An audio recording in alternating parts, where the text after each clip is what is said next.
mariée à mon élève sans le savoir. Eh bien, l'histoire que je vais vous raconter ce soir-là, c'est pour donner un conseil aux gens. Des personnes âgées qui voient des enfants qui disent c'est mon mari, c'est ma femme là. C'est à eux que je veux parler ce soir. Et cette histoire m'a été racontée par une des responsables d'école, ce qu'on appelle directeur, bien directrice dans les écoles primaires, qui a vécu l'histoire en direct. Elle dit, on va donner un nom d'emprunt. Fatou, qui était ma collègue, elle met en classe un élève qu'elle a dénommé mon mari, mon chéri. Tellement qu'elle affectionnait l'enfant, quand elle va à Abidjan, prendre son salaire, elle envoyait des cadeaux à l'enfant. Et l'enfant aussi de même envoyait des cadeaux à sa maîtresse. Quand l'enfant quitte au village, il envoie la banane à la maîtresse, il envoie du bois, il envoie le riz local, souvent même la viande de brousse que ses parents lui remettaient, pour celle qui disait à ses parents être sa femme. Et c'était comme ça. La maîtresse là, elle ne savait pas que le petit garçon là était dans une confrérie. C'est-à-dire que ses deux parents étaient dans la sorcellerie. Et l'enfant lui-même aussi était un capitaine du bateau dans la sorcellerie, dans la confrérie. Donc la maîtresse, elle disait à son élève, tu es mon mari dans le jeu de jeu. Mais elle ne savait pas que sa parole là était scellée dans le monde physique et dans le monde surnaturel. Donc l'enfant dans le monde invisible, il s'était marié à la dame. Au point que quand son mari vient voir la dame là, l'enfant fait des pratiques à la sorcellerie pour que la femme fasse des histoires avec son mari et que son mari se fâche pour rentrer là où il était dans la localité. Parce que je vous précise que la dame est enseignante dans les villes avoisinant Abidjan. Et le monsieur se trouve à Daloa. Donc chaque fois, une fois dans le mois, mais 2 fois, le monsieur vient voir sa femme pour entretenir leur foyer. Vous comprenez ce que je veux dire. Donc l'enfant qui s'est marié spirituellement à la dame fait en sorte que le mari et la femme fassent par l'âme pour que le monsieur reparte. Donc un jour, étant en classe, l'enfant dit à la maîtresse, à sa voisine, qui est une jeune fille aussi de 8 ans comme lui, que celle-là pense que quoi? On est mariés, puis à chaque fois, c'est elle qui vient me dire, qui dit que son mari arrive sans préparer ceci, sans préparer cela. En tout cas, son mari va venir, mais il ne va pas pouvoir la toucher. Donc la petite de 8 ans a demandé, mais tu parles de quoi au juste? Il lui a dit, ce n'est pas ton problème. Et quand le monsieur est arrivé, les élèves sont levés dans la classe, il a salué les élèves, il a fait un bisou à sa femme, et puis il a attendu sa femme dehors pour que les cours finissent et qu'il rentre à la maison. La femme finit, elle sort. Dès qu'elle arrive devant sa porte, l'enfant aussi est venu à la graine que ses parents lui ont donnée pour la maîtresse. La graine, les fagots de bois et du riz local. Et dès que l'enfant a déposé tous ses dons, il a dit au revoir à la maîtresse. Elle a dit au revoir mon chéri, mon petit chéri. En même temps, la dame a été prise de douleur au bas-ventre. C'est ce qu'on appelle bobo douma là. C'est qu'ils connaissent dans nos jargons africains là. On appelle dit bobo douma, mais en français on dit la dystrophie ovarienne. Quand ça te prend là, tu as l'impression que tu vas accoucher.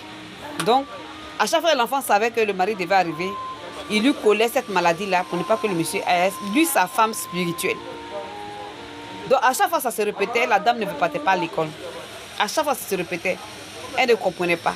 Et à chaque fois qu'il faisait ça, il allait dire à sa petite voisine de classe que elle pense qu'elle va aller son mari, que moi là, je lui donne un mot devant jusqu'à ce que son mari ne la touche pas et que même il se sépare. Si elle ne sait pas ça là. Donc un jour, la maîtresse est là, et puis les parents de l'enfant viennent la voir. On dit que tu as été malade, comment. Et puis elle a dit, mais qui vous a dit que je suis malade? Elle dit non, que c'est mon fils, que tellement tu as été malade que ton mari m'a demandé, tu n'as pas pu te toucher. Elle dit non, moi je n'ai jamais dit ça à l'enfant. Mais j'appelle mon petit chéri, un enfant de 8 ans, il ne peut pas me confier à lui. Donc, la dame était là un soir, quand les parents sont partis. Et puis la voisine du petit garçon en question est venue voir la maîtresse. Maîtresse, je te dis pourquoi à chaque fois que ton mari vient, tu as mal de bas-ventre. Elle dit, je t'écoute. Elle dit que c'est mon petit là, mon voisin qui est là. C'est lui qui te donne des douleurs dans le bas-ventre. Il me dit ça. À chaque fois que ton mari arrive, il vient me dire que ton mari ne va pas te toucher parce que tu es sa femme spirituelle, que ses parents même savent ça. C'est pour ça qu'ils sont dans la même confrérie, c'est pour ça que ses parents lui t'envoient toujours des cadeaux de leur champ, de leur plantation. Que c'est ce qu'il a dit à ses parents, c'est ce qui fait qu'à chaque fois quand il quitte au village, là, même ses parents viennent en ville, il t'envoie des présents. Donc la dame était étonnée. Elle était déboussolée, elle a transpiré. Au fait, toutes les paroles que nous prononçons là ont un impact dans le monde spirituel. C'est pourquoi dans Proverbe 18, verset 21, là, il est écrit que la mort et la vie, c'est tout dans le pouvoir de la langue. La maîtresse a demandé au directeur en second de convoquer les parents et l'enfant. Mais ce que l'enfant a fait sortir de sa bouche chez les parents, là, ça a donné la chair de poule à la maîtresse. Elle a dit non, que c'est un enfant qui est bien, il me respecte. Donc, je l'ai appelé mon petit chéri, mon petit amour, mon petit mari. C'était juste pour m'amuser. C'est pas que moi je veux me marier à l'enfant. Donc, le directeur a dit aux parents, il a dit à leur enfant que marée spirituelle qu'il a eu à faire leur enseignante là, il n'a qu'à aller casser ça pour que la dame reste, la femme soit libérée. L'enfant dit qu'il ne peut pas, que dans le monde invisible, là, quand tu es marié à quelqu'un, tu es marié à la personne, on ne peut plus changer.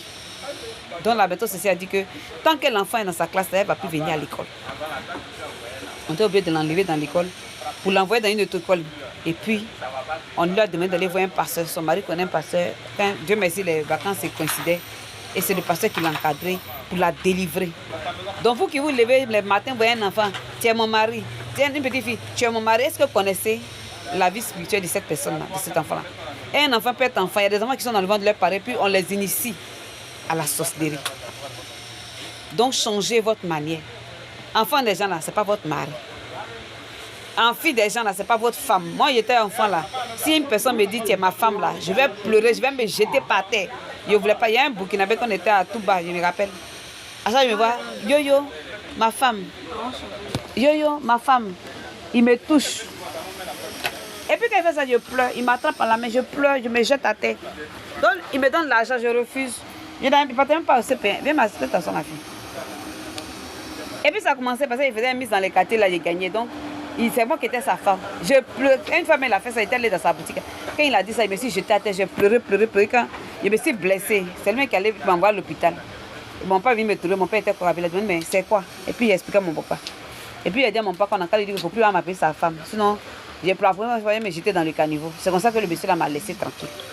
Donc, vous qui aimez dire aux enfants, ma fille, tu peux venir. Tu es prête. Qui aimez dire non, c'est ma femme, c'est mon mari, c'est mon ceci, c'est mon cela là. Changez votre comportement. Changez votre manière d'être. Sinon, un jour là, ça va vous rattraper. Un jour là, vous ne saurez pas où à faire des maris de nuit équités, où à faire des femmes de nuit équitées. Vous allez prier, chercher mariage.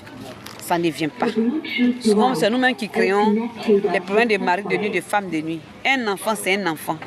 Un adulte reste un adulte. Tu es marié à une personne qui est grande, qui est censée être ton mari.